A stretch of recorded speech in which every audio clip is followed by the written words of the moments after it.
নমস্কাৰ সকলোকে। আজি বনাব লৈছোঁ পাতত দিয়া মাছ। তাৰ কাৰণে মই কলপাত কেইখনমান ভালদৰে সেকি লৈছোঁ গেছতে। আৰু এয়া যোগাৰ কৰি লৈছোঁ মাছ পাতত দিবলৈ। এতিয়া মই সৰু মাছখিনি ভালদৰে এখন পাতত দি দিছোঁ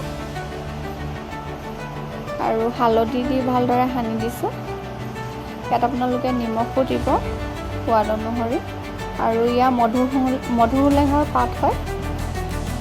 আৰু দিছোঁ মচন্দৰীৰ পাত, পিঁয়াজ কাটি দিছোঁ, নহৰু কেইফুটামান দিছোঁ আৰু দিছোঁ জলকীয়া এটা আৰু মান ধনিয়াৰ পাত কাটি দিছোঁ। এয়া ভালদৰে টোপোলাটো বান্ধি দিলোঁ। এতিয়া গেছটো অন কৰি লোহাৰৰ টাৱা এখন আছে, তাতে দি দিছোঁ। ঢাকন এখন লগাই দিছোঁ আৰু মাজে মাজে লুটিয়াই থাকিবলগীয়া হয়। এতিয়া দুইফালে ভালদৰে সিজিব। এয়া মই মাজে মাজে ইলুটি সিলুটি কৰি দিলোঁ আৰু এয়া মোৰ পাতত দিয়া মাছ ৰেডি হৈ গ'ল। খাবলৈ বহুত সোৱাদ হয়। আপোনালোকে কোনে কোনে পাতত দিয়া মাছ ভাল পায় জনাবচোন। ভিডিঅ'টো ভাল লাগিলে লাইক, শ্বেয়াৰ, কমেণ্ট কৰিব। Thank U.